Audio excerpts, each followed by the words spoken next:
What is up, guys? This is Mark with the Mic, and it's another The Wrestling Babble podcast by Red Cyclone Inc. I'm Mark with the Mic. I'm joined by Louis Beans. What is up? What is up? I just said my name twice. Anyway, happy Father's Day to all the fathers out there. Get that out the way. I put an Eddie Guerrero thing. I'm your papi. Always should be Eddie Guerrero. He's everyone's daddy. Lies, cheats, and steals, y'all. Yeah. Watch. At least he teaches you honesty. Shit. Lie, cheat, and steal. Just don't get caught. Make sure you drive a stylish ride, though. Yeah. Happy Father's Day to all the fathers on there. It takes a lot, so keep it up. There's a lot to cover this today episode. It's we have Backlash, our review of Backlash. We have our weekend wrestling. We have the Cop podcast we're listening, like always. But we have a lot of this news. I kind of wanted to bring it up, but it's also something that we could discuss, but it doesn't have to go that far into it. There's a lot of shit going on this week with the scandal, like sexual assault scandals, and everyone coming out and targeting certain wrestlers about it and stuff like that. Some of them are guilty. Some of them have proof that it wasn't them. And there's a lot of weird shit going on. It should be looked at 100%, because back in the day, and even like a couple years before, like nowadays it's a little different.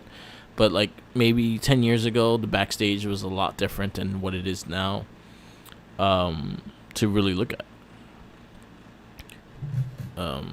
There's a lot of people that need to be looked at. Yeah. Let me just tell you.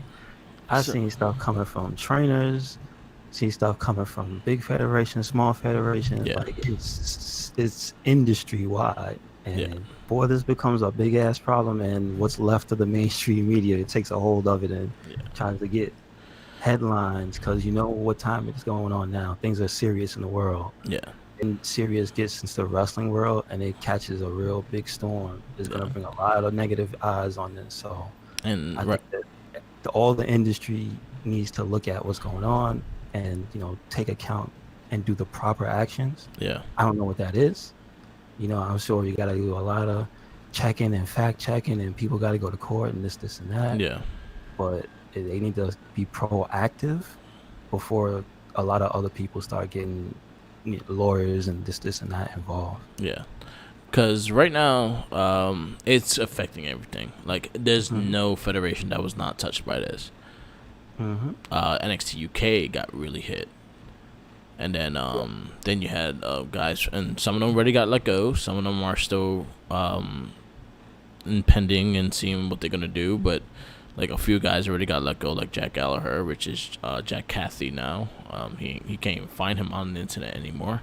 NWA, the vice president of NWA, he stepped down because of the scandal and everything like that. You had people from AEW. You had people from Impact. You have everyone, like, really taking a look at this. And it's a big problem if it's actually true. And I just want to mention the other thing is all of it is not sexual abuse. It's abuse in general. Because with AEW, Jimmy Havoc wasn't, he didn't have anything to do with sexual abuse. Yeah, the thing was mental, and like there is an involved situation with him. Yeah, so it's a lot of different things. Yeah, like sexual abuse is the one that's the most prevalent, or the one that brings up the biggest red flags. Yeah, but it's a lot of.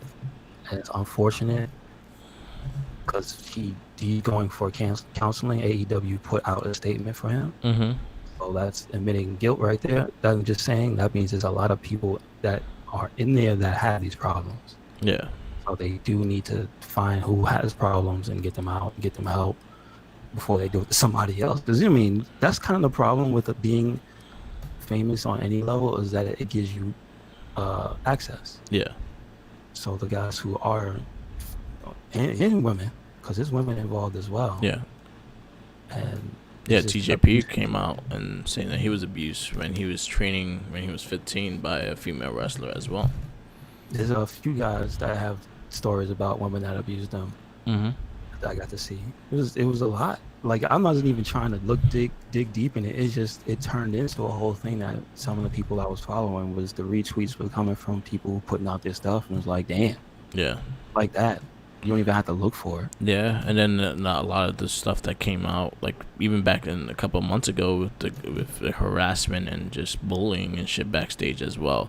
So it all goes in together at this point because it's a lot. I know, Tessa Blanchard, she got accused of a lot of things. Yeah, that's also true. It's a lot of the bullying thing. Look at what Hannah Kimura. Yeah, people bully her to death. And it's just like it coming from it's kind of a community thing. It's either fans with negativity, and you find out it's the damn wrestlers engaging in negativity as well. So it's a lot of you gotta find out who's doing what. That's the main thing. Don't just be throwing shit out there. You gotta find out who's doing what and get this settled. Exactly. Just be smart about your posts. Be smart about things, and just again work this out. Because it's a lot of people are emotional now. It's a crazy time right now, and then for it to keep going like this, it's crazy. Mm-hmm. But I don't want to go crazy into this, but that's one of the big news topics. We probably have more to talk about it throughout the weeks because this is still early in the process of everything. I know Matt Riddle was one of them, and he honestly was. It was different with him. Because you would think they would have pulled his match from SmackDown after they heard. Because I know WWE is very, especially when it comes to certain things like this, they're very on point and get his ass out. Like Jack Gallagher had a match before this match during this happened, but the matches were already set to go. Like it wasn't live or anything like that. Mm-hmm. So they had issues in that state.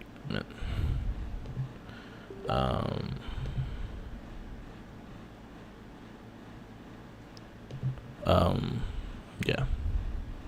Oh, so we're gonna get to Backlash and then yeah, so there was a lot of things with that, and then he pretty much I got a message and I had to turn the thing off. That's the reason why I got distracted. But it all depends on what they're doing. Like again, the shows were pre-taped, so they had matches, but like Jack Gallagher got deleted off of WWE.com. Like you cannot find him anywhere. Mm-hmm. They just like you'll see more Jericho stuff. Jack Gallagher right now. Yes, sir. And then Matt Riddle pretty much brought this a case ahead of time. Like he let them know we have a restraining order on her. She had a family, things like that, and so Matt Riddle's not going to be touched until proven otherwise. Mm-hmm. And so we're going from there.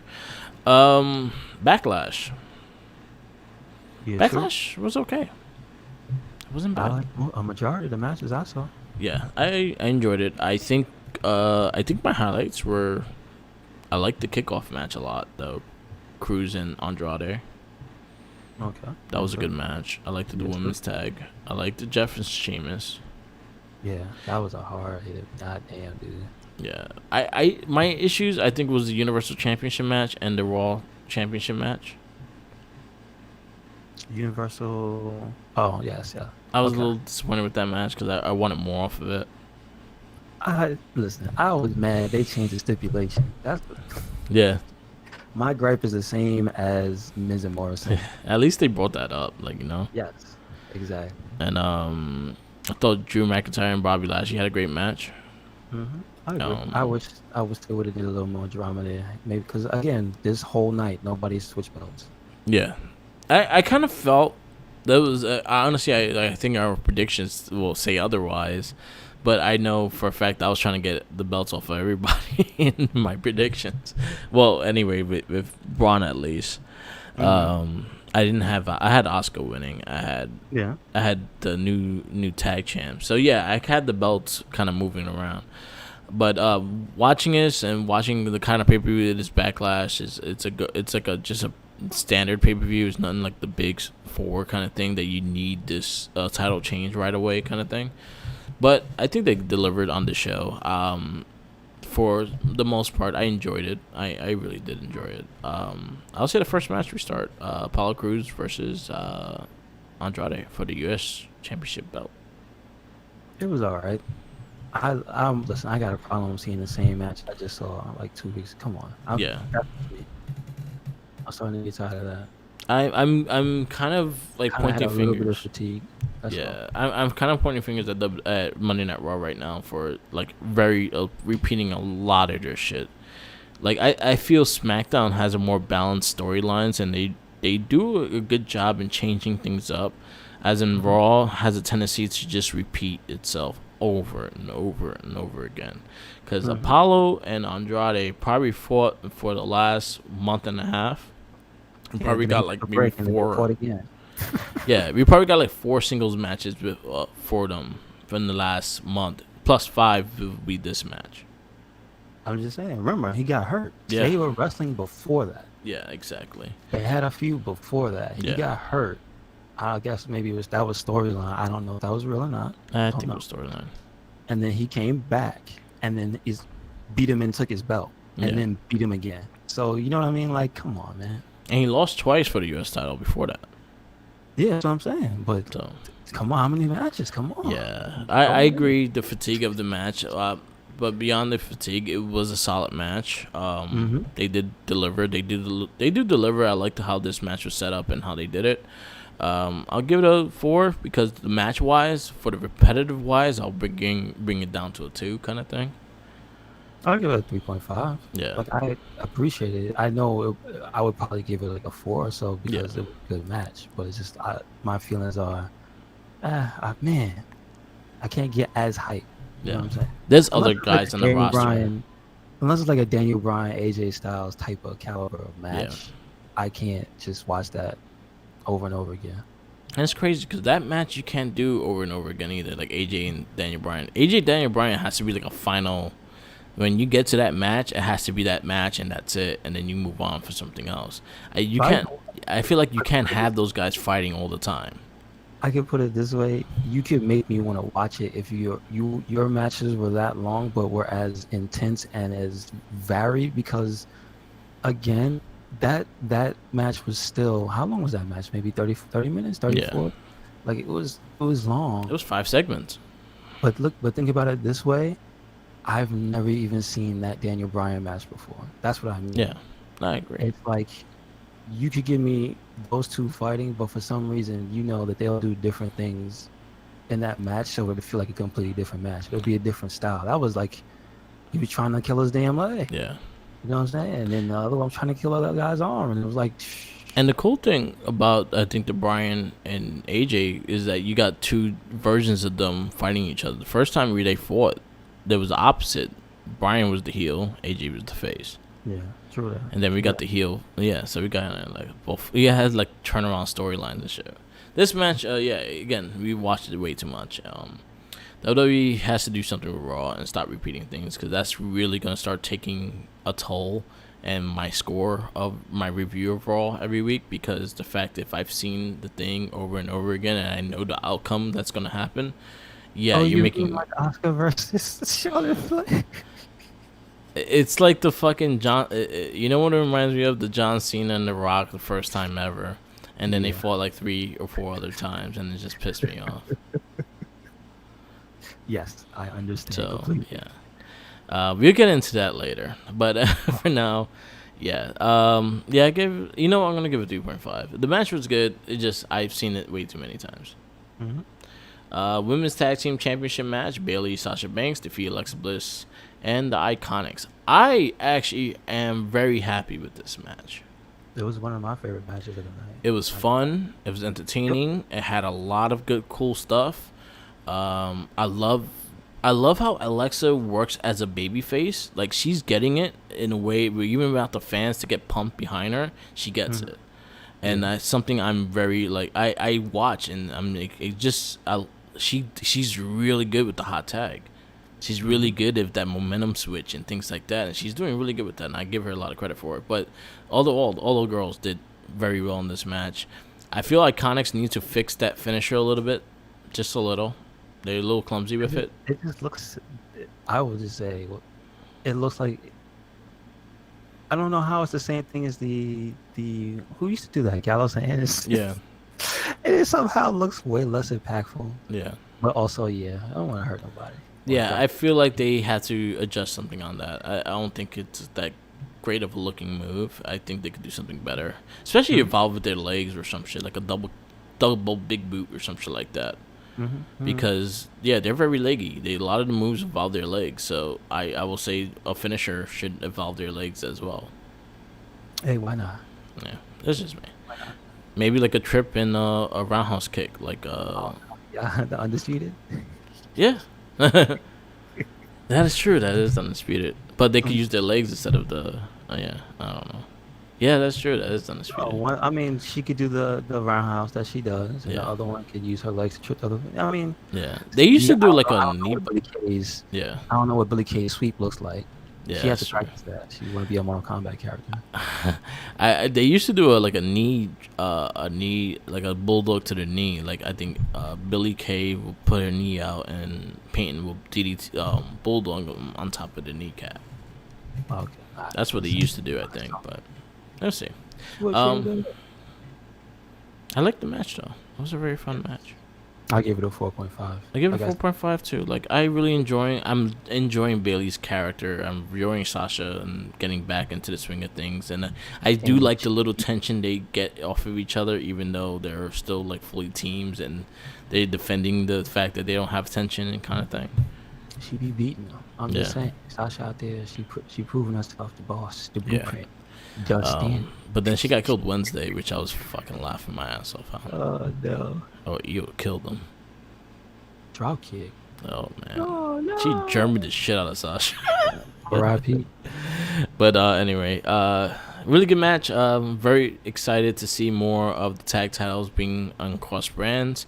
We got a little taste of that in NXT, which I was very happy with as well. So, you're still your champs, Bailey, Sasha Banks. 4.5 for me. Next match, Sheamus versus Jeff Hardy. I like the match a lot. I just feel bad for poor Jeff because Sheamus tried to kill that man. Yeah, that's what Sheamus do. Yeah, pretty much. Sheamus be whooping people's ass, man. Yeah.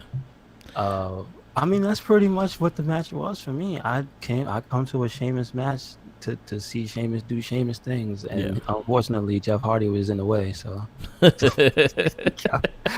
fucked up. Really good match. I really enjoyed it. It was very hard, very, very hard hitting, and that's what I expect from Sheamus. And Jeff Hardy is pretty hard hitting as well when he wants to be. So you forget that that's kind of his thing, is to just take punishment. Yeah. You like, why the hell does everybody always love Jeff? Just because does he do the swanton and wear the mesh shirt?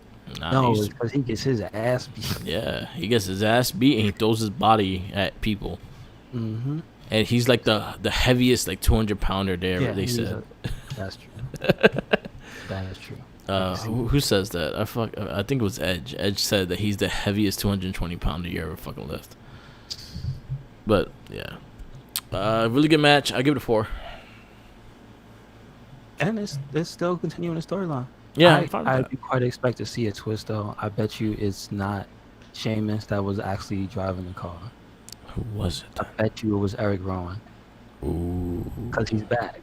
Saw him on Friday. I'm just saying. Yeah. He was in the picture. Oh yeah, he was in the picture, but he's in the picture. Because remember the other guy was gone from the picture. They made a new picture. No, because at the time Luke Harper was on Raw or SmackDown, I think, and then the Wyatt family was on Raw, and it was just Rowan and Strowman for a bit. Oh man, so it perfectly times itself out then. Yeah. Damn. Yeah. They didn't take Luke Harper out. That's interesting. Yeah. Damn. Or it was the opposite. I think Luke Harper was on SmackDown, and yeah. Yeah, I remember he's on SmackDown. Yeah. Raw Women's Championship match: Asuka versus Nia Jax. It ended in a double countout. Yeah, I didn't understand that. I mean, I kind of did, but I kind of didn't. Like, whatever. The match was until the end. It was all right. The match was sloppy. Match. I didn't think it was bad. It was just like there was a few things, but see, it was less than. See, I can at least be honest and say that this match was definitely better than matches that Nia Jax has had with Kyrie. That's for damn sure. Yeah. and like she didn't really do anything that was like that, which I probably think somebody was like, all right, listen, you better cut throwing people and stuff, because she didn't have too much of a throw you around type of offense this time. She was doing it pretty standard stuff. It was just like, I don't know if that hurts the character or not. You know what I'm saying? Like, if she don't know how to do the things right and she can't do them, then that kind of limits what she can do. Yeah. So I don't know. And again, the end was just like, what the hell? Yeah, I agree. I made the complaint last week about the referees not going out the ring and not counting, so I cannot complain about that because he actually did the count to get them back in the ring, and they both just didn't make it to the ring. Yeah. So that seemed like it was real. Like they just at that point, it felt like they was just like, you know what? I'm not even gonna try to get back in the ring. Let me just hit this woman some more. Because Oscar was pissed. Yeah, and then so I give it 2. I give it 2.5, but definitely not the best match either one of them could have had together. Because they had a better match in NXT. Yeah, way better match. Yeah, 100%. Universal Championship match: Braun Strowman defeats Miz and John Morrison. This match just made me sad. That's all. Yeah. Once they had that bullshit at the beginning about the stipulation, I knew they weren't gonna win. Yeah. And that's basically just took me out of the match. I'm just being honest. It was still good. John Morrison is he an alien? Probably. Because you saw how he just threw him and he landed like sideways, but then stood up straight. I'm like, yo, come on. Why is he able to control his body like that? Yeah. Parkour. So, I'm just, you're right. But I liked how it went with him and The Miz for the most part. It's just like, damn it, until The Miz pulled them off. Yeah. I was like, shit. Damn it, here goes the storyline bullshit. Yeah, I was like, God damn it, don't fucking go heel on him. Don't do that. Don't do that. You guys work great together. Mm-hmm. Johnny. I was a little disappointed with the match because, again, I think the stipulation should have stood the way it was. But also, I wanted more out the match. I felt like this could have been a showcasing for Braun, even if it's just him doing his gimmicky shit.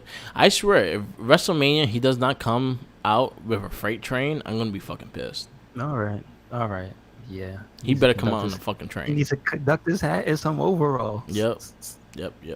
He could pull it off. Who's gonna tell him though? Like I don't know. They're really trying to get this Express thing going on a character. They tried Lex Express, it didn't work. So they're trying their best to find someone to have this Express. Well, listen, they ruined the Lex Express. There's a history about why that didn't work. Oh yeah, I know. They tried to make him the new Hulk Hogan. It's not all his fault. That's all I have to say. Yeah. Not all his fault. They should. I still remember the aircraft carrier and the body slam. Mm-hmm. That's like one of my favorite things with Yokozuna in it. So there you go. I remember that. But yeah, so now it's the Braun Express. Mm-hmm. And it's a train. You better have a train at WrestleMania. I'm just saying. Maybe just one car. One car? One car. It'd be like one of them kid trains. No, like a big. That's a good idea. But no, like a Thomas the Tank, except it's Braun's face. Yeah. His face on the train. Yeah, that's what it is on the shirt, right? That is true. I'll take that. Yeah, whatever. So yeah, I was a little disappointed with the match. I give this a 3. I give it 3.5.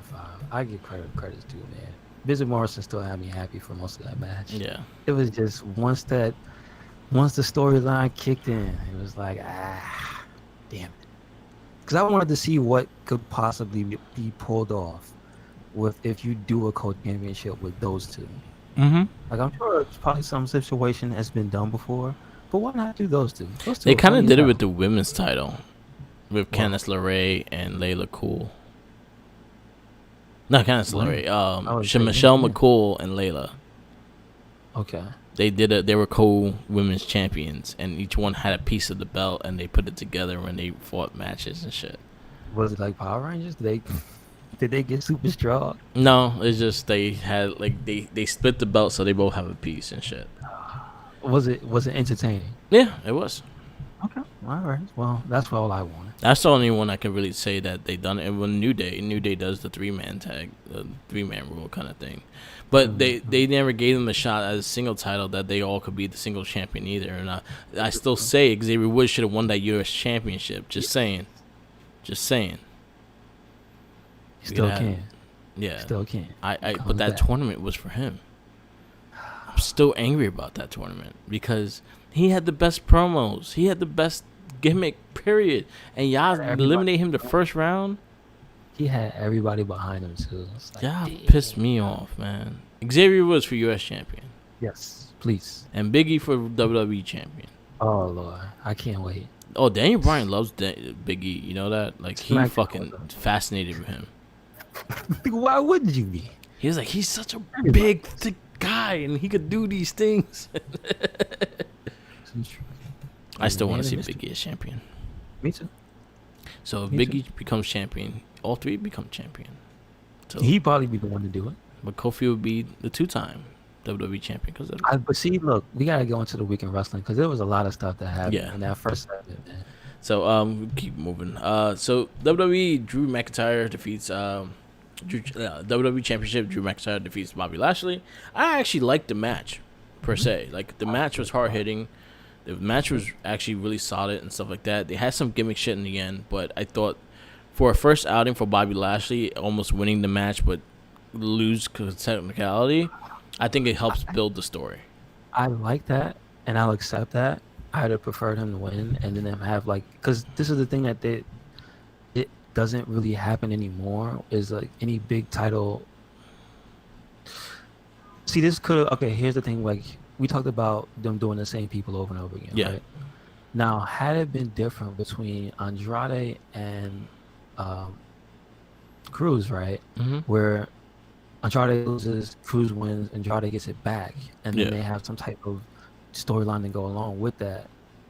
It would have made me feel different, and that's what I thought would have been okay here with Lashley. Something different to have a little stop in between, but I don't want to derail McIntyre completely though. That's the thing. Yeah. I know how it works. Is like it seems like once you lose the belt, you off in the la la land. I think you know what, I agree with you in a way. Like we haven't really had like that dominant heel champion that's actually on TV in quite some time. And but I also feel the fact that McIntyre just got the belt, and again the way the world is right now, like he hasn't really had that. Well, he won't have a crowd to really have that cheering, have that moment, and kind of like just getting embraced and shit. So them pushing this rivalry longer, then maybe Bobby Lashley will get the belt within this rivalry. I'm fine with, as long as they build a good story, and I think that's the thing that they have to do. And the way they ended it, I like the fact that Bobby Lashley was about to win the match. It was like he was dominating him in that sense. I just don't like that it was Lana again. Yeah. It's like the same thing with Ruth. She is literally, they use her to derail any place. I swear, she is a spy. She's marvelous. She's a Vince McMahon spy, and she is like, I see you getting close. And he pushes a button in his desk, and Lana just shows up. Like Mr. Burns. Yeah. Release the hounds. Lana. So and she's too convenient of an excuse to always have it be her being the cause of somebody losing the match. I hate that. Lana is the Black Cat of WWE, like the Marvel Black Cat. Like she brings bad luck in her presence. Mm-hmm. There you go. Okay. You all right? Then we got the big segment. This is one thing I'm getting a little annoyed with pay-per-views and shit like that. I'm getting annoyed that the two big titles have not main event a pay-per-view. Okay. I feel like they always should main event a pay-per-view. I'm just saying. But this was a special occasion, I guess. Well, what happened to the other two pay-per-views? Well, wasn't the last one Money in the Bank? Money in the Bank. That closed out. So it has to.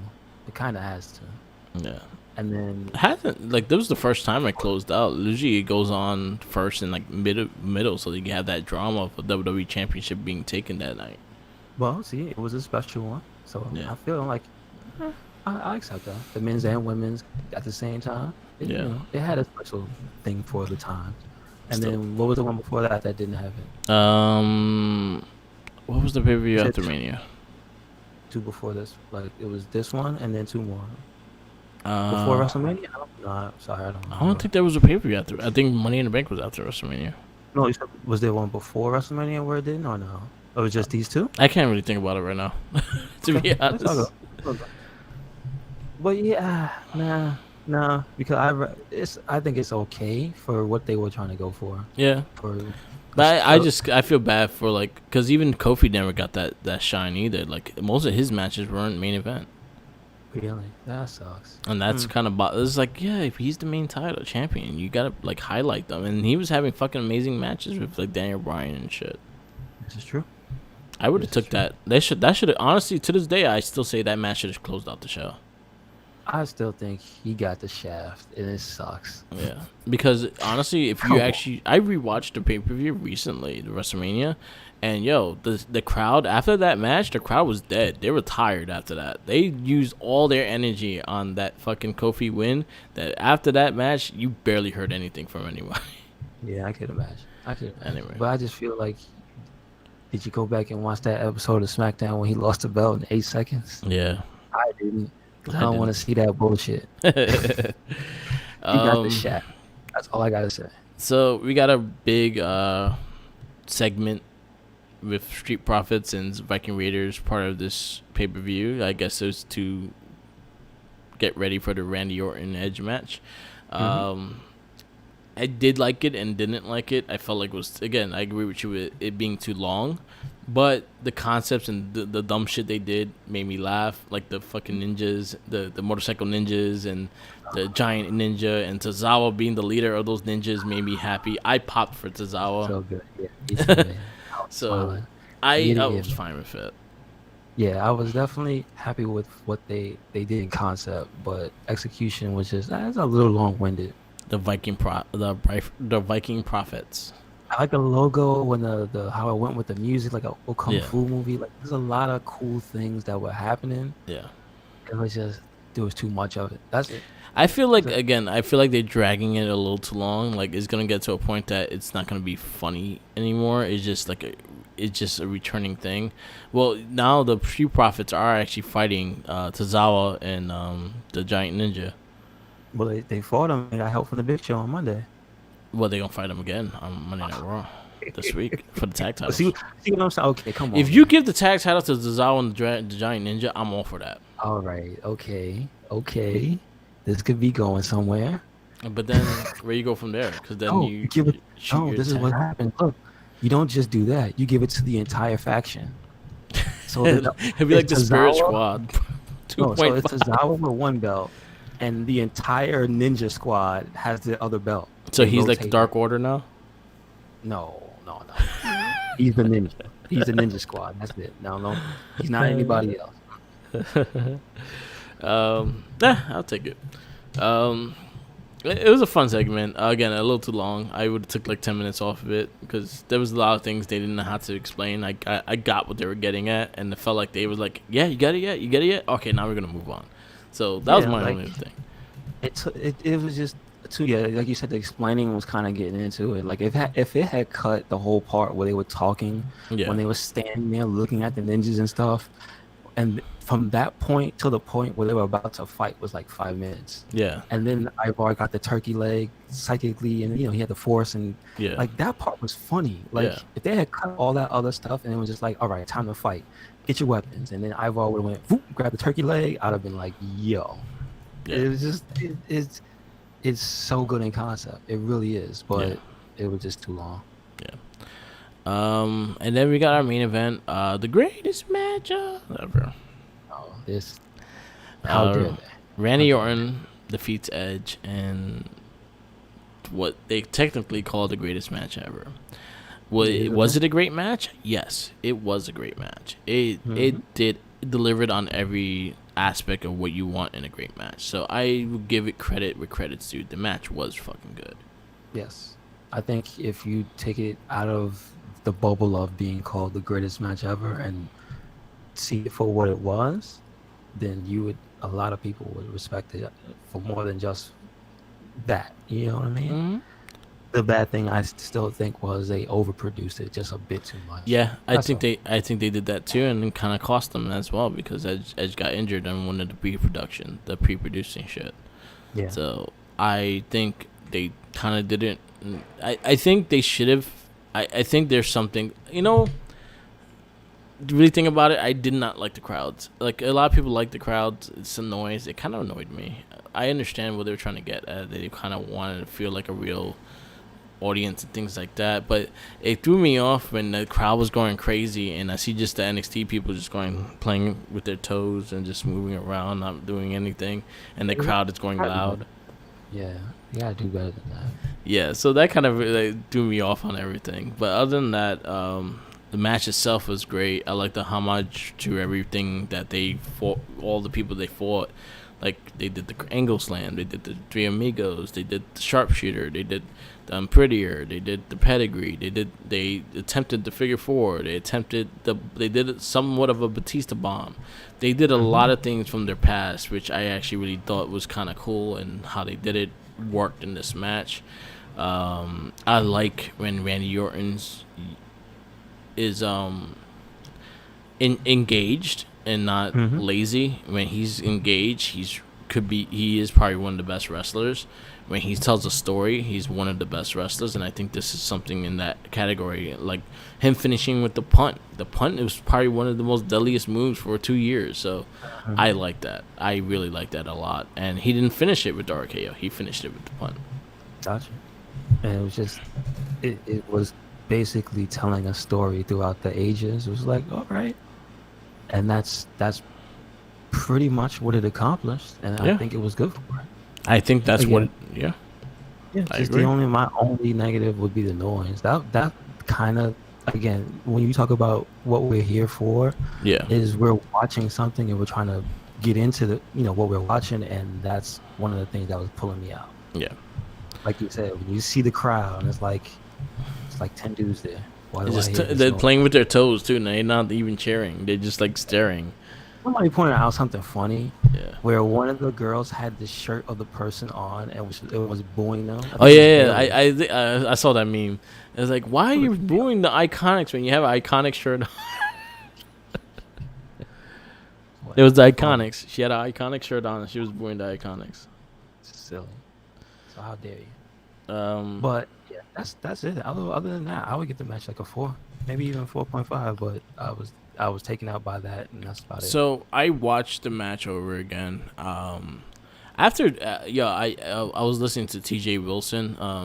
It was just Tyson Kidd. He was actually really like explaining the match and really going like in ham with it. So it made me watch the match again. And I will give this match a 5. Like, I really like the physicality. I like the mentality. Edge's facial expressions in these matches are fucking killer. Like, Randy Orton, when he is this kind of wrestler, is fucking excellent. There's not a lot in the match itself that I cannot take away from them. So I'm gonna give it a 5. Where'd you find the? It's on Twitter. It was his. You know what? I'll send it to you. But he was like really getting into the match. Okay. Yeah, it was a really interesting take. So I was like, you know what? Let me watch it again. And what he did was he said, watch it without the sound. Just watch the match. Look at what they're doing inside the ring, and don't pay attention to the sounds outside the ring. And he was like, you will really get a story. You will get a really good story they're telling if you just go with what they did in the ring. And I give them credit. Like, I did that, and I think I enjoyed it a lot more than my first sitting down on watching it. Okay, nice. So, yeah, so Weekend Wrestling. We kind of went in. Overall, you gotta grade the people. Oh yeah, we do. I give it a C+. C+? Okay. Yeah. I think there's a lot of things that could have been better and been more building to a story more than it did. Mm-hmm. So if you're gonna make this like a one-off pay-per-view and just keep the story continuing, at least build it like that.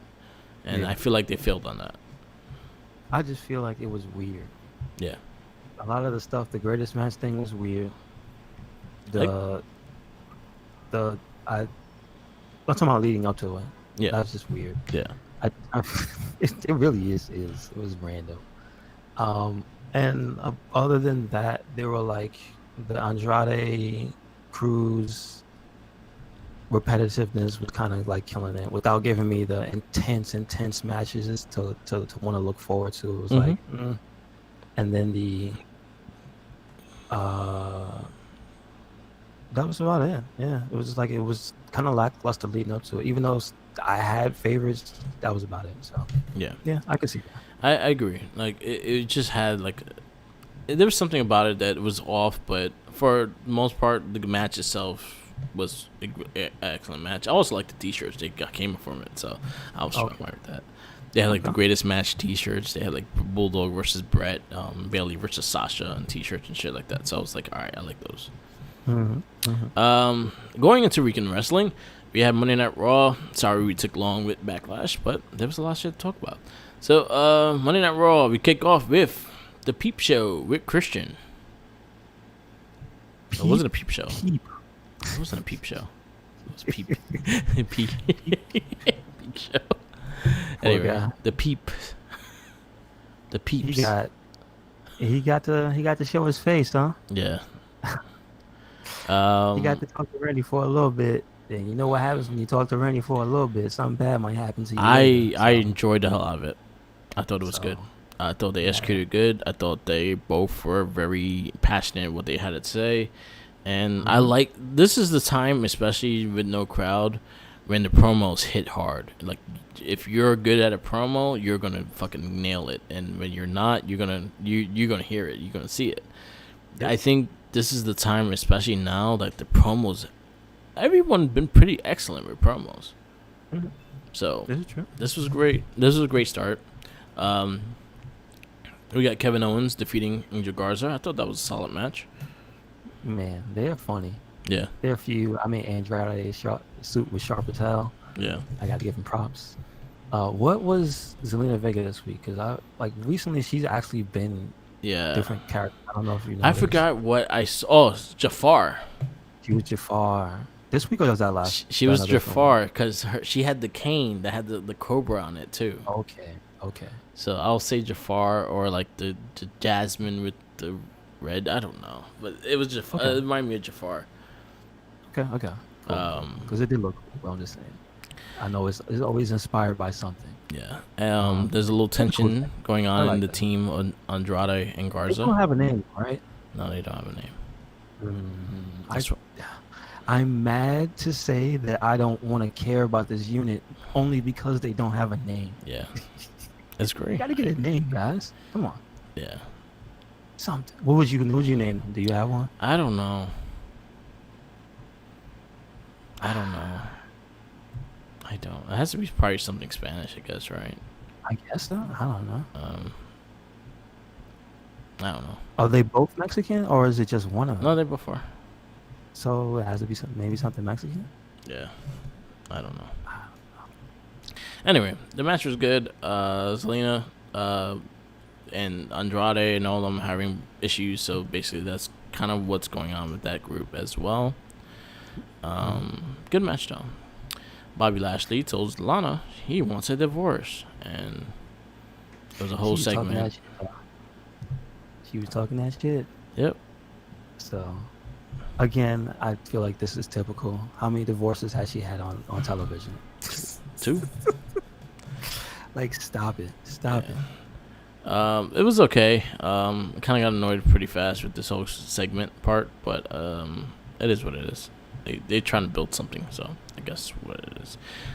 Big Show helped the Viking Profits fight Akira Tozawa and his ninjas. I thought this was actually pretty funny. Yeah. It was just like, it was an easy conclusion. Yeah. It didn't take too long to round this whole thing up. And I was like, oh, I like that. You want to know what my disappointment with it is? What's that? Big Show didn't fight the ninja, the big ninja. Yeah. Well, he did. It would. Oh, how cool would it have been if it was like a martial arts fight? He Right. started doing kicks this shit. Like, can Big Show lift his legs up that high? I think he can still drop kick. Okay. Big Show can drop kick. How fast can he get up after he does that drop kick? No, he could still do it. He just doesn't do it because he's a fucking giant. All right. He could do a lot of things. He just don't do it. I feel like Big Show is one of those people that he still has the potential to do a lot of things, but he has a little limiter. Well, he's a lot lighter now too. I feel like every time he does one, it counts down, and he can't do it anymore. Oh, he has like a energy bar for it. Yeah, that's what I feel like. Yeah. He's like Spawn. Yeah. Say, oh shit, I only got 5 more to go. Shit. Yep. Gotta use them wisely. Let me keep using this punch. It doesn't take anything. Exactly. Yeah, I was a little disappointed. The Big Show didn't fight the giant ninja. That was like, I think that was the whole setup too, and they didn't even touch gloves. And I was just like, that was a little bit, but it was fun. Tozawa and the giant ninja will be taking on the Street Profits for the tag titles this week on Raw. This is fun. That's fun. I did like the Seth Rollins promo with Rey Mysterio. I still have issues with Rey Mysterio and his acting. He's not a good actor. But Dominic comes out and fucking just dodges everybody. He reminded me of a Shia LaBeouf action movie. He's running from everything. Oh, shit. Shia LaBeouf does not do any action. He runs away from everything. He knows what he's good at. All right. But that's exactly what Dominic did. He did like beat up on Seth Rollins a little bit, and then he ran away from Buddy. He dodged Buddy. He dodged Theory. He ran away, and then the plexiglass kind of stops them from getting to him. But I thought it was cool. I wonder if he's actually gonna wrestle, and if they are, how they're gonna do it. And I hope they don't like rush him. I hope they don't rush him into like he's not that good, and if he's green still, I hope they don't rush him like that. But we'll see. I remember he started with that Brock Lesnar feud, right? What was that? Was that like 2 years ago or a year ago? A year ago. So I mean, if he steps up to be an in-ring fighter for like one special match, that he probably won't be too bad. Yeah, because they'll probably just knock his ass out. Yeah. We had the Iconics defeat Natalia and Liv Morgan. What a shame. So how they drag Liv Morgan in that? She got beat. You saw she got beat rated by Natty at the end. You remember Don't Be a Menace when Sean had he was talking about his first time, and the girl and her grandmother came home, and then she opened the door. Was like, "Oh, let me have something." That's what Natty and Liv Morgan look like. Damn. Let me have something. I couldn't stop laughing when I thought about that, and I just made myself giggle. I was like, "Yeah, I'm evil." But that's what it reminded me of. I feel like. Can I just say, Mark? This is literally just showing they have nothing for Natty to do. Yeah, they kind of have nothing for Liv Morgan to do. Well, they have something for Natty because it kind of went into they drifted off, and they kind of went to Natty having a promo about him being useless, and then Lana comes out and said, "I'm in the same way," and had made it about her. But I feel like they're going to line up being a tag team, and which will work because Natty helped train Lana and things like that, and I think they have chemistry with each other. Liv Morgan's better on her own. I think she's developing a good character. You just got to let her fucking have matches and win. True enough. But I feel like, again, there's a handful of women there that don't get the time, and then there's the 3 that get focused on, and that has to change. Like, I have to care about the people going for the titles, and I feel like you guys are not doing that whatsoever with that. Yeah, I think the problem with the way they do it is that the ones that are important tend to just have minute-long, not minute, like minutes-long segments devoted to them all the time. And it's like, if you were to just put some effort into one of these girls on her own doing something other than staring at a screen talking, because that's not always the most engaging thing. They've all done it. You know what I mean? Liv Morgan's done it, Natty's done it, Oscar, whatever. They all done it. Yeah. They probably haven't all said the most engaging things, but they've all done it. Yeah. So find something else for them to do besides stand there. Like, you know what I mean? Like, but there's so many different ways to present somebody in wrestling. It's like, that's kind of where they need to use their imagination for the rest of these girls. Yeah. Like, guys get to do all types of weird shit. Yeah. Girls don't do anything. I feel like they don't get enough time, and then some of the time doesn't get really paid attention to because a lot of people don't watch it, like main event. Like, I watch main event because I know Bianca Belair is there. I know Liv Morgan's gonna have a match there. I know Ruby Riot's wrestling there. I know you're gonna get some decent matches and good time with some matches when you watch that, and that's the reason why I watch it, because the people that I want to see on Raw are not on Raw, so I watch main event to see them. Oh, Scott Steiner don't like that. Yeah. So I have issues with that. Like, you have Bianca Belair brought up fucking like 2 months ago, and she had one match on Raw, and she's been on main event ever since. And I understand, like, they was gonna just team her up with the Street Profits, but at the time they kind of had her heel and the Street Profits face, and the characters kind of didn't mesh. And then they did the whole Viking Raider video stuff, so they kind of pushed her off of it. I understand that, but she is a talent on her own. She doesn't need the Street Profits to be a talent. So I feel they're extremely misusing her. They should just kept her at NXT. She was in a rivalry with, and then what happened to her getting back on Charlotte too? Because she lost to Charlotte. I would want revenge too. Mm-hmm. So there's a lot of things. I agree with you. It's just they don't do constructive things with the other girls. That's my main issue. It's like, look at the Street Profits. Look at, what was it, Viking Raiders. Look at Lashley and MVP. You know what I mean? Like, you see how many people just doing things and staying relevant that aren't just a little bit. I'm mad. Yeah. You know what I mean? Yeah. It's like they have to come up with different things. So, like you said, we'll see where this Lana thing goes with Natty. Yeah, I hope they do something with them. Again, I feel like there's a lot of talent that is not being utilized that they could easily do. I think SmackDown does a little bit better, but they slightly do the same thing as well. But at least you see them more often than you do on Raw. And they shuffle them up and stuff. Yeah. And then also you have the tag titles. Make tag teams up then. If you don't have the right people to do certain things, make them in the tag team. Help them build that way. True. Name your tag teams. Yeah, that helps. The only one that has the damn name is like Daikon. Well, Crisscross Applesauce has a name. That's their actual name. So they have a name. And then Iconics have a name. Sasha Bailey don't have a name. I think they do. They used to have a name. And then now she doesn't hug anymore. So they lost that name. Oh, no. That's right. No. I think Bailey says something. She said something as their name, and that's the only name I've ever heard. No, I heard the Boston Hug Connection. No, I mean recently. She says they call them something, but she hasn't really said anything. Yeah. Now it's just those straps. I see it on a T-shirt. It's not a name. Now it's just Bailey's those straps. Yeah, that doesn't sound right either. I don't know. She's gonna want that in the shirt, but I think she wants that on the shirt. Yeah, that don't sound right at all. I think that's why I think she wants it on the shirt. It's not exactly. She said she told Michael Cole to call me those straps. Bailey, those straps. Are you sure? Yeah, but that's yeah. He said, "Are you sure?" Yeah. And the other thing is also to utilize Sasha and Bailey being on Raw instead of having always fight Charlotte. I thought they fought the other tag teams. Huh? I said I thought they fought the other tag teams recently. No. Like in general, like just like last week they fought Raw. They fought Sasha. They saw Asuka, Charlotte, and the Iconics. They fought last week, and then this week they were on, but they didn't really fight no one this week.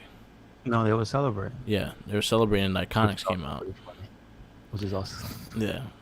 But I feel like, again, like it's the fact that you have Sasha and Bailey working both shows, you could utilize some of the talent in one-on-one matches. Like, you're here, might as well have a one-on-one match, especially with Sasha because she's not a champion, a singles champion.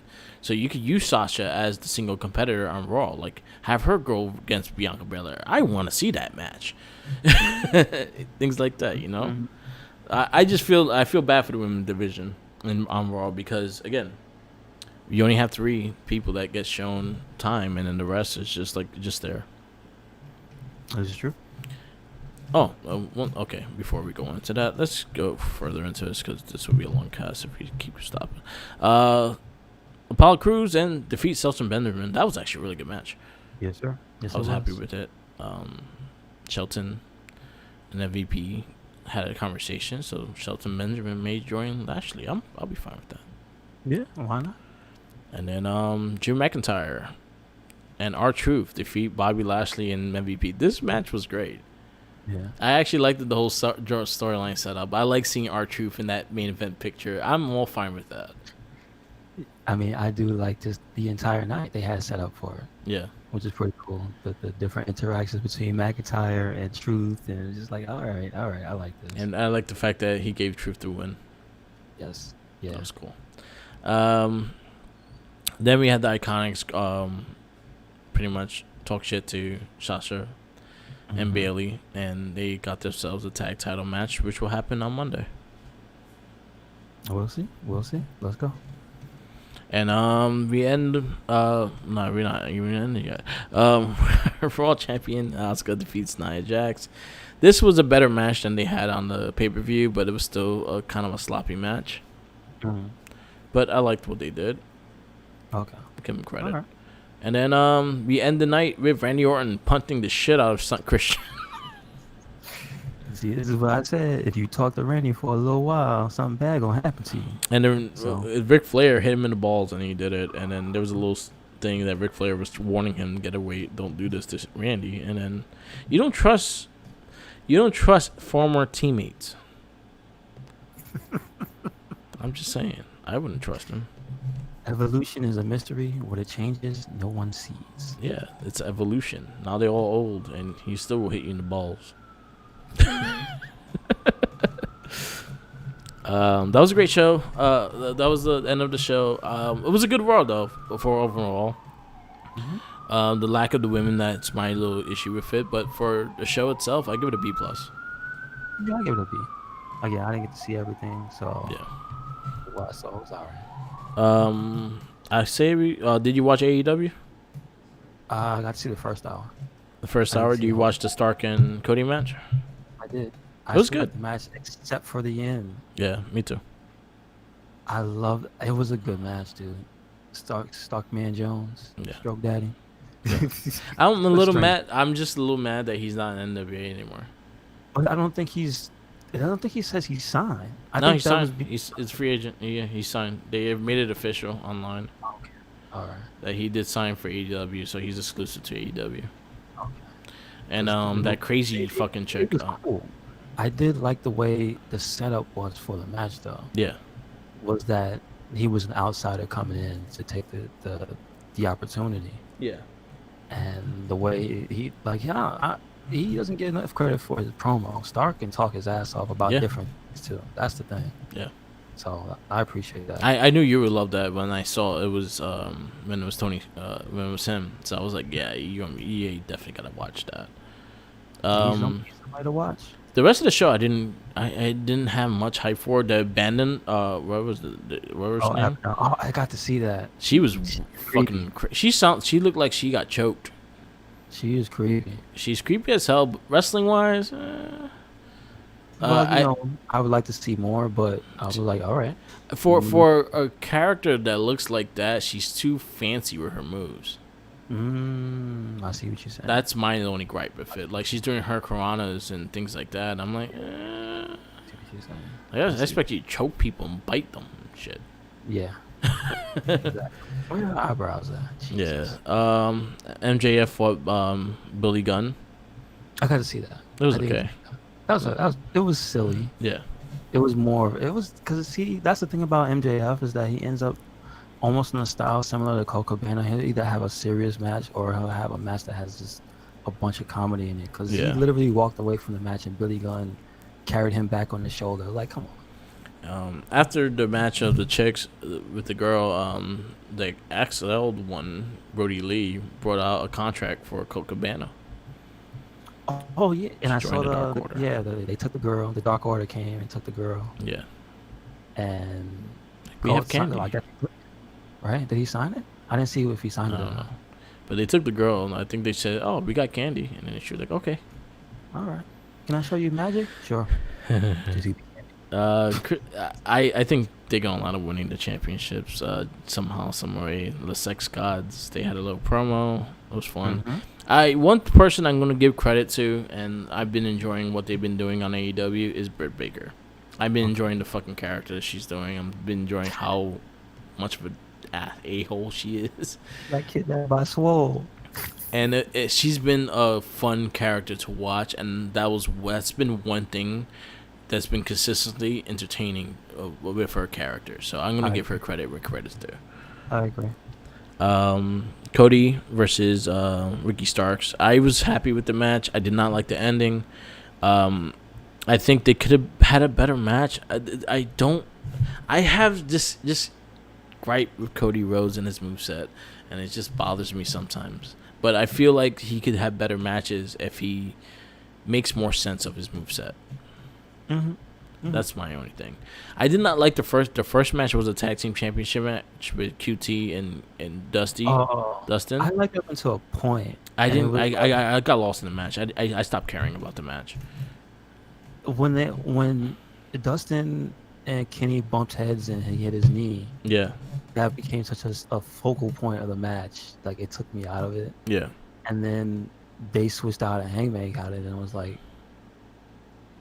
just trying to get back on board. Yeah. And then by the time I got back on board, the match was over. And then QT is doing some ridiculous shit that he should not. Again, I'm getting tired. Like, if you can actually do the move perfectly, then you're fine. But if you look like you're about to break your neck doing the moves, don't do it. He's like falling in style. I guess. I don't fucking know. Shit. Young Bucks. Here's my problem with that match was the woman thing. Yeah. His whole gimmick now, that guy is I have a distracting woman. Yeah. Can we stop that shit already? Yeah. Like, they don't do that. They really don't even do that with Brandy anymore. No. Like, they initially did, but they stopped. And it's just like, what? They just had Brandy stop talking. Like, all right, Brandy. No, but she's not. She's a cheerleader for that group because that's her brand or whatever. Yeah. But she's not considered that. Yeah. But why is that other chick like that? They have to use that to be the way to have her join on their side or be a. It's so fucking tired. That's one thing that takes me out of it. I'm tired of this trope. Young Bucks versus the Super Bad Death Squad, Kip Sabian and Jimmy Havoc. Match was alright. It ended the way it has been ending the last couple times. The Butcher and the Blade come in, interfere, and then they Bucks did the Melsa driver, and then FTR did the the spike pile driver, and that's how they ended the show. That ended that part.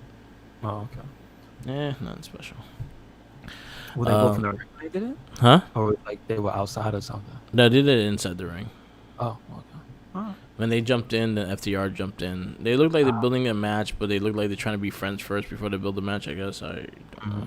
And then the main event was the number one contenders, the Best Friends, versus the Sex Gods, Chris Jericho and Sammy Guevara. This was a solid match. Again, so much stuff going on, and it leads into a brawl, and it's like a typical AEW ending, and with brawls and all that shit, and it kind of gets me off of not caring anymore. And I felt like I've seen the brawl happen in the last month of AEW shows. You say that reminds me of Tony Schiavone screaming "Good night, everybody" as the NWO. Yeah. The ring, and they throw trash. every week is that again. Yeah. Okay. Just not as good. Yeah. Yeah. So, Best Friends, they are going to fight for the tag titles at the Fyter Fest, which is going to be a 2-week event. So next Wednesday and the following Wednesday are kind of like pay-per-views. They're Fyter Fest Part 1 and Part 2. Okay. All right. NXT was fantastic. Yo, that Undisputed Therapy session was hilarious. Yo, that shit had me dying, dude. I'm just saying, it gets an S just for the Breezango everything. entrance. Yo, NXT gets the S for moments that didn't even happen in the ring. Jesus Christ, it's so good and so simple. Like I can't believe it. That was great. We started off the first match, NXT Tag Team Championships. Imperium defeated Breezango, which is bullshit. So sad. So sad. Bullcaca. That entrance was what was the amazing. name? What was the name of the team? Huh? What's the name of it? It's not Emporium. It's Emporium with the E. Emporium, yeah. Emporium. That was awesome. I love the remix. I gotta find that. Yeah, it was a really dope. That should open up the show if you can find it. That was a really good match. The funny thing was, if you notice, the beginning of the match, Tyler Breeze got his windbreakers on, and if you come back, when they come back from commercial, he got his tights on. So at some point, he took his sweatpants. He took his windbreakers off.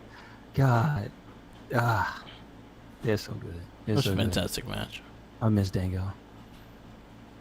Really good match. I really enjoyed the tag. I want to see Breezango get the tag titles. Yep, me too. Me as well. Damian Priest versus Killian Dane. Returning Killian Dane. We haven't seen him in a while.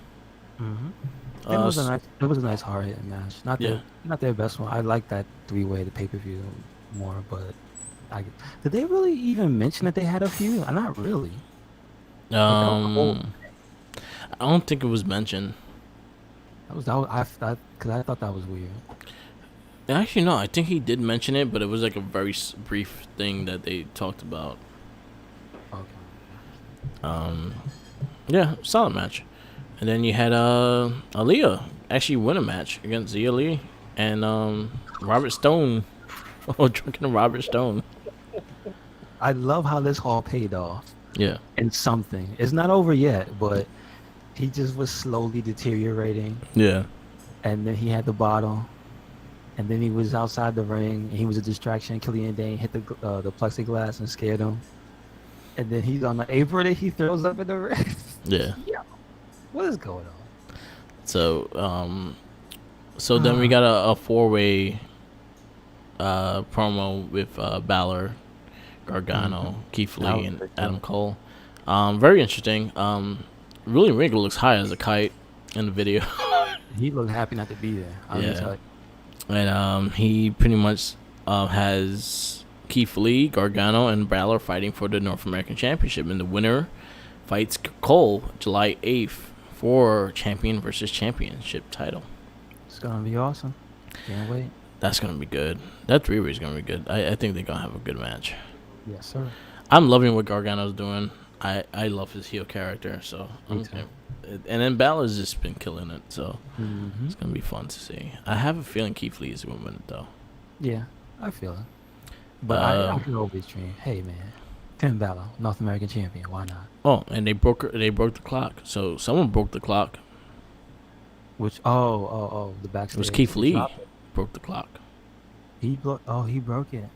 So someone might be going out to Keith Lee for breaking the clock. That looked like an expensive clock. She looked kind of disappointed. I know. You see Cross's boot. Yeah. Don't do that.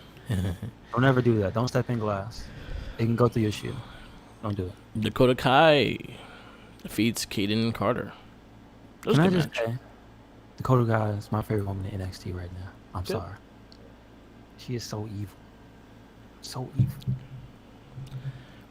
And her outfit's dope. Yep. Bronson Reed defeats Leo Ruff. And he actually got theme music at least for his killing. Man, poor guy. And then we had the women's tag team championships. Bayley Sasha Banks defeats Tegan Nox and Sasha Blackheart. It was I think this was their best match this week throughout the whole week. I don't know. I liked Friday a lot. I like the pay-per-view a lot. Just this was a really good action match. It was really good. It was really good. I like to see. Yeah. I could see the future in them two as well. Because Sasha Blackheart and Tegan Nox worked really well with both of them. So it was a really fun and entertaining match. Yep. Bayley Sasha win, and then they get destroyed by Io Shirai, which I loved. Yeah. I hope she joins Tozawa. She's a ninja. Yo, she did that in it was Lucha Underground. It was her and Kairi Sane. They were the Black Lotus. And speaking of, we had a cool ass. I thought it was a cool moment with Yoda and Phantasma. Yes, we did, and he fucking drilled Drake Maverick on the concrete. R.I.P. Like he missed the table. He went straight to the concrete. Well, I know his head was in his crotch, but yeah, like it slid. It definitely slid off. So I don't know. I hope Drake Maverick is okay. Yeah. But that whole thing was really cool. That was cool. I like the logo. I like the music. I like the suits. Like I like he could talk. My favorite thing is like is dead. My favorite thing is the is dead. Stop it! Every time I see him, I gotta say it though. Yes, but it's dead. Oh man. Really good NXT. Yeah, I guess S. Honestly, it got an S just once I saw the Breezango entrance, and I was like, the rest of the show could be shit, and then still be S because of that entrance. Yeah, definitely. But it was fantastic. Io Shirai taking dominance in NXT, and that's her home kind of thing. I loved it. Yes, I agree. I wanted to bring up a fact before we go into SmackDown. Mm-hmm. Can you guess how many title matches has Charlotte Flair had in the last year? Last year? From this date to January of last year. January of last year? Yeah. Oh, you mean January of this year? Of last year. Oh, my bad. No. Actually, it's 7 years. How many title matches Charlotte Flair had in 7 years? In 7 years? Yeah. I don't know, like 1,000. I don't know. Be realistic. 50. 66. Going to be 67 on Monday. Damn, son. How many of them are repeat matches? Probably like half of them. Yeah, that's the thing that kind of sucks. Yeah.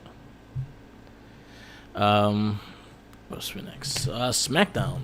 Oh, so can we shout out to Bailey? Yeah. She did the perfect Chelsea Blackheart howl. Yeah. Like the oh my god. Ow. Go ahead. I'm just saying, there's so many things that happened this week, specifically with Bailey and Sasha, and just all the tag girls this week. That was just way better than everything else. Yeah. Tag team women's wrestling is going good. Just get names for your teams, please. It's true. Start matching too. Do the whole thing. The ensemble. Do it. Friday Night SmackDown was actually a solid show. Started off with the party for AJ Styles getting his IC championship, which honestly the IC title looked beautiful on TV. To be honest with you, I like the belt. The belt's really growing on me. Mm-hmm. Especially with his blue plate, the blue plates he has. Oh, okay. It looks great. Pretty much I had the guys all like kind of like a lumberjack match and presenting him with the IC title. He gets Daniel Bryan to tell him put it around his waist, be a man and put it around his waist. You lost fair and square, put it around my waist. And then he was talking that, oh yeah, I'm not gonna defend my title to none of y'all. Y'all know y'all deserve it. Y'all gonna earn a title shot. And then debuting, Matt Riddle comes out. The bro that runs the show, he said. The bro that runs the show. Very good match. God. Very excellent match. AJ Styles, 2 weeks in a row. Killing it. Match. But I still have to give credit to Big E during that entire promo in the beginning. Yes. It was like 4 minutes long. And if you look at Big E, anytime, he knows when he's on camera. I don't know how he knows that. Yeah. But you could see parts where he could tell you couldn't see him and he wasn't doing anything. And then when you see him, he's doing something. Yeah. He's a cartoon character. Yes. Big E is the best. First, you can see his red boot on the apron. Yeah. Because he's stretching. Yeah. And then you see him when Daniel Bryan brings him up. Yeah. You can see him doing kettlebell exercises. And then when he talks about, the best champion, when Daniel Bryan specifically says to AJ, you're one of the best world champions. Yeah. And you can see Big E like giving Kofi big ups. He was like, yeah. He's like, no, him. I'm like, oh my god, Biggie's the best. Biggie's the best. National treasure. Yes. Give the man a championship. Yeah, really good match. Really competitive match. Definitely, if you had not get to see a match like this, watch it. Watch last week's too. Daniel Bryan versus AJ Styles. It was fucking fantastic. Yes, it was 2 weeks in a row. AJ still killing it. I'm actually happy he's back on SmackDown because I felt like Raw he had nothing right at the moment. Mm-hmm. So SmackDown, like the focus IC is title. on the wrong people, other people. Exactly. Shorty G defeats Mojo Rawley. I'm just gonna spot this out, and it's kind of pissed me off. And the whole fact that they calling him Shorty G, he is AJ Styles size. That's hilarious. I find that so funny. He's the exact same size as AJ Styles. What a shame.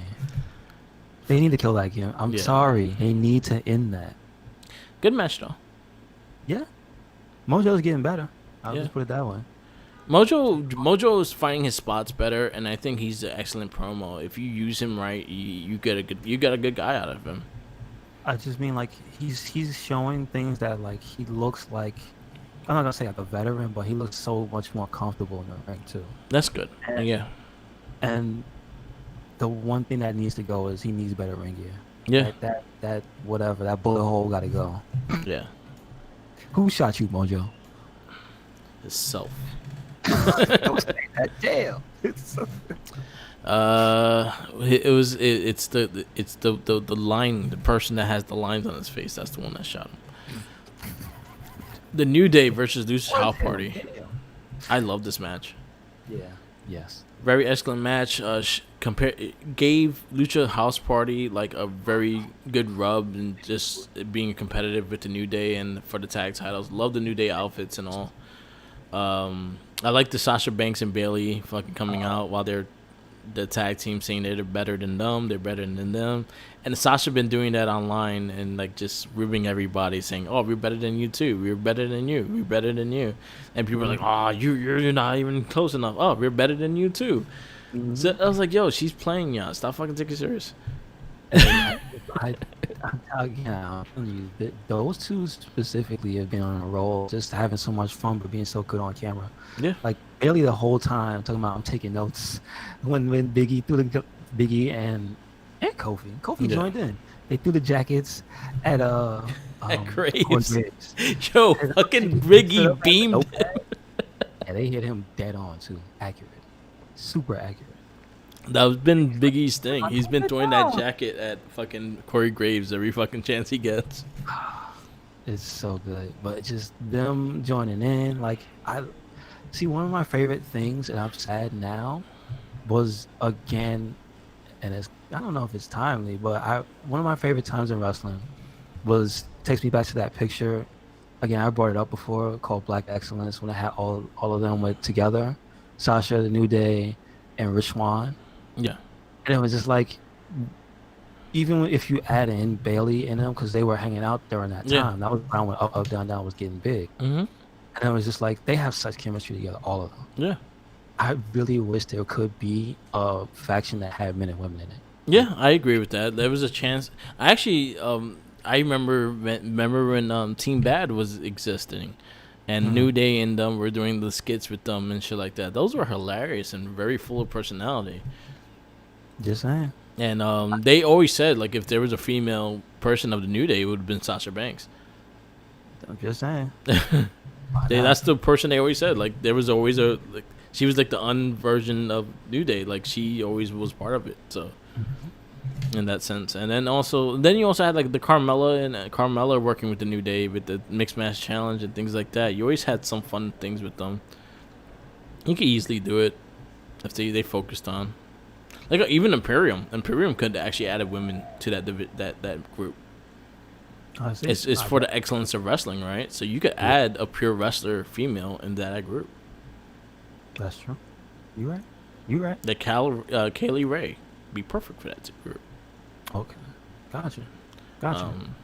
I can name a bunch of things, but that's a good idea. Like, why it always has to be a bunch of dudes and a bunch of girls? No, why don't I have both?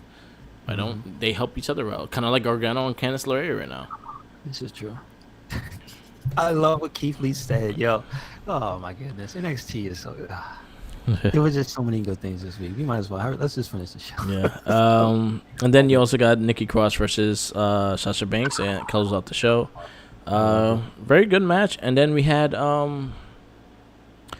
Bray Wyatt returns to Firefly Funhouse, and Braun Strowman comes out and reveals that he's going back in time to fight him now. He said what he said. I learned how to raise the dead. Yeah. And so, what is that character's name? It's just still Bray Wyatt. It's Bray Wyatt. Yeah, the Eater of Worlds or the Buzzard. Okay. Yeah. Okay. To be honest, I did not see that Bray Wyatt. Yeah. See, he stopped being that one maybe around the time I was watching, because he wasn't saying to follow the buzzard or whatever. Yeah, he was like the follow the buzzard. That was during the time of it. Yeah. And I'm digging it because it gives him like the way to go back in time to be a certain character and things like that. I'm all for that. I'm just saying, we still need a Cena puppet. He has to be locked in that dimension until WrestleMania. WrestleMania is what gives him the powers to get out the dimension. He's there. You just can't see him. That's all. Yeah. Well, his picture's there. His eyes cut out. Oh. It should be invisible. Yeah. I say Cena should have a puppet. It should be like a translucent puppet. Oh, yeah, that will help. There you go. But yeah, I really dug the promo. Like Bray Wyatt promoing is just excellent. It's always excellent. He's just a good, hell of a promo. Also, shout out to that video you sent me from the Facebook group with the cat. Yeah. That looked like Bray Wyatt this week. I don't know if you noticed on the screen. You can see him doing the no sign. Yeah. The arm was coming out. That reminded me of that being that shit had me rolling. And the lights too remind me of Triple H's entrance as well. That's always made me laugh.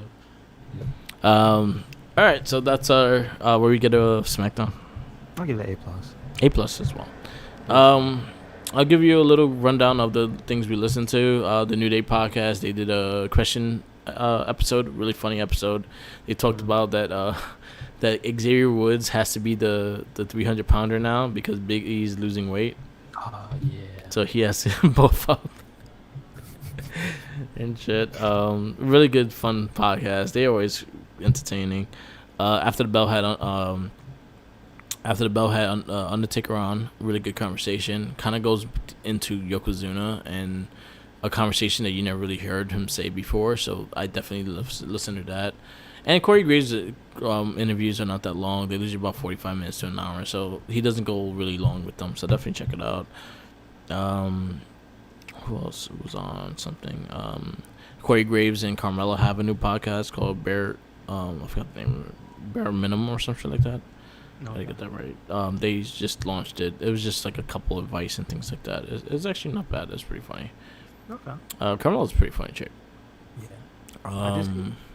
Up, Down, Down, Superstar Save Point, they do have Billy Kay and Peyton Royce. Really funny episode. I love those two. They're really funny as hell. On Dungeons and Dragons, there's a D&D Twitch channel. The crew of Rollout, which is Alexa Bliss, Xavier Woods, Amber Moon, Brendan Williams, and Tyler Breeze all joined on there, and they did a game with this guy, and the game was fucking hilarious. So I'll give you the links to check it out. It's a Twitch channel link, so it was a really funny thing going on. I love the Rollout show. They had Freddie Prinze Jr. on. He's going to be on for the next season as well. And it's just a fun, if you like D&D, it's a fun, entertaining show. Okay. Cool. And Xavier Woods tries his best to do like the most mutilating things to people, and it's fine. Like he huh? Remember? Oh, one of the things, he collects teeth. So you don't remember the name of his character? No, I don't know. His name's Dave, I think. It's just Dave the Elf. He's an elf. All right. So he's small. And then what he does is he does things just to see what he could do. So he'll like put a person's head on a blade and then shoot the blade with the head to the other person to take their head and shit like that. He does random shit like that. And he's very detailed with it. Okay. All right. Other than that, That's all I listened to. I didn't get to listen to a lot this week, so I gotta watch that. I heard the Chris Van Vliet with Spike Dudley. Spike Dudley. I didn't get to listen to that yet. I have it on my list, and there was the one before that I didn't get to listen to either. Oh, with Greg Hamilton. I heard that one too. I didn't get to listen to that one either. I thought he was a chef, or has chef quality like skills. Yeah. Because of his background and stuff. His father worked for this, like a major food distributor or something. He tells a story about that. Oh, nice. Just, like, then I'm like, that's pretty cool. And then he goes into the Shane McMahon thing. Yeah. And then Shinsuke Nakamura. Like, yeah, it's really interesting to listen to. Yeah. So that's cool. I'm happy for that. And he has a channel where he cooks, so you check that out. I'm definitely gonna check it out. So I have two I gotta listen to. Well, I might work tonight, so that's where I usually listen to all the podcasts. I even listen to ours. I go back and to listen to ours. So you can actually find our podcast on SoundCloud, Mark with the Mic, and Red Cyclone as well. Yes, sir. But I do listen to our stuff just to make edits and things I could do better, things I could do better, and things like that. I'm always like listening. I always listen. I actually watched your Onimusha stuff. It was actually pretty good.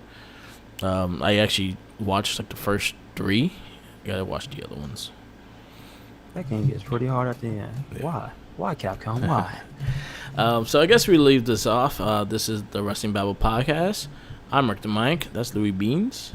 Yes, sir. Yes, sir. Follow us on all our social medias. I am Mark with the Mic on Instagram, Tumblr, Twitter, Twitch TV, YouTube, and SoundCloud, all Mark with the Mic. Follow our Facebook pages, the Wrestling Babble and the Red Cyclone Inc. page. Follow Red Cyclone Inc. Anywhere and everywhere. Red Cyclone Inc. No excuses. It's Twitter, Tumblr, YouTube, and SoundCloud, where you can hear this podcast and the It Gets Better I Swear podcast. Yep. I said SoundCloud. What else I got? We got the WordPress as well. Yes. And the Facebook group. Yep. All Red Cyclone Inc. Yep. So no excuses. Yes. Check that all out and check out other podcasts, the Shell Shock, the Not a